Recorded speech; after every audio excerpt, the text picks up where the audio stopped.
Do not dwell on the past, do not dream of the future. Concentrate the mind on the present moment. Buddha said this to remind his students that one must come face to face with the present moment in order to embrace it wholeheartedly. Meditation, after all, means awareness and healing of the mind. It is not only considered to be a technique, it is a conscious mindset, a way of life. Mindful meditation is often referred to as depression meditation. Those who suffer from depression are able to use this way of meditation to relieve them of the anxiety and stress that comes with their disease. If they follow Buddha's advice and focus on the present moment, it will aid them in not necessarily the cure, but control of the problem. Today I'm here to discuss with you the impact that meditation has on the mind of someone suffering from clinical depression. Meditation increases attention, brings out inner peace, and helps bring the mind under control. It offers self-respect, inner quietness, and a sense of inner power that all help one overcome obstacles, specifically depression. First, I will discuss the relation of meditation with the mind.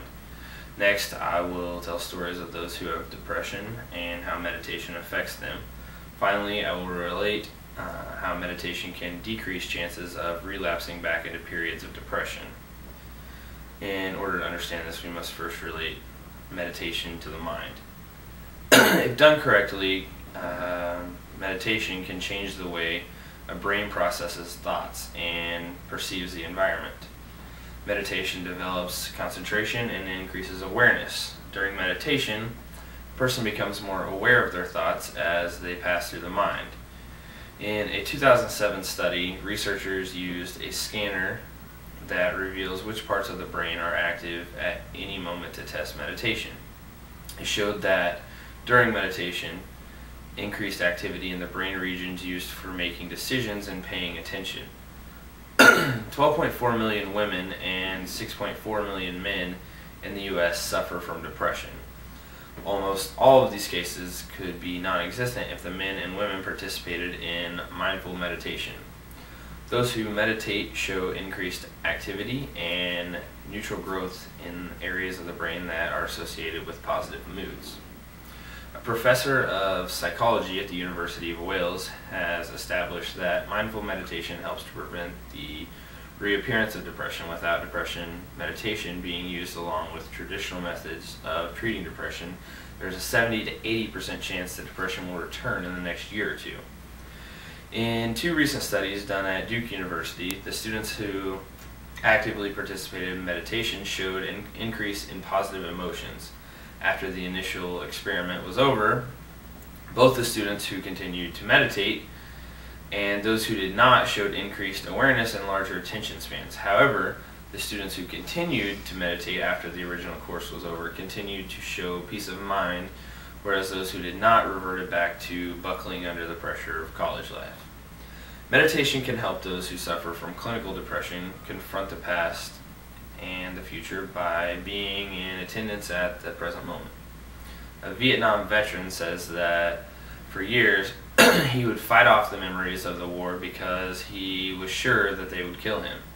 While meditating, he confronted the painful memories and afterwards felt the immediate release from the depression and anxiety he had felt for years. Another woman debated even trying meditation because she thought that the link between it and happiness was just a myth. She discovered that it wasn't through an extensive self-searching session. This is because meditation brings to light a problem, helps one embrace it, and ultimately leads to self-control and inner peace. A new theory technique called mindfulness-based cognitive therapy, also known as MBCT, uses meditation that cuts relapses in depressive behavior by at least 50%.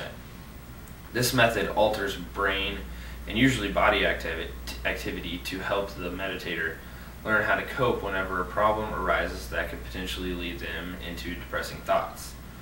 Through meditation, people learn how to deal with their thoughts without self-judgment. Whenever they gain their perspective, they become more aware of the negative patterns that lead them into depression and learn how to avoid repeating the same trends. By focusing on the present moment, people have the potential to avoid reverting back to self-pitying from the past and quit worrying so much about the future. In conclusion, meditating as a medicine for cases of depression is in reality quite plausible.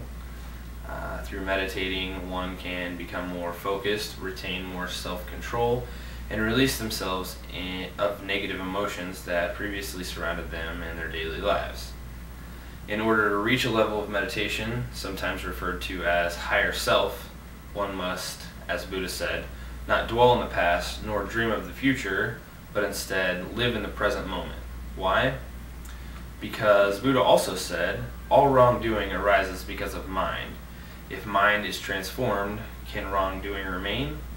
Although this was stated as a rhetorical question, researchers today are answering this with a solid yes.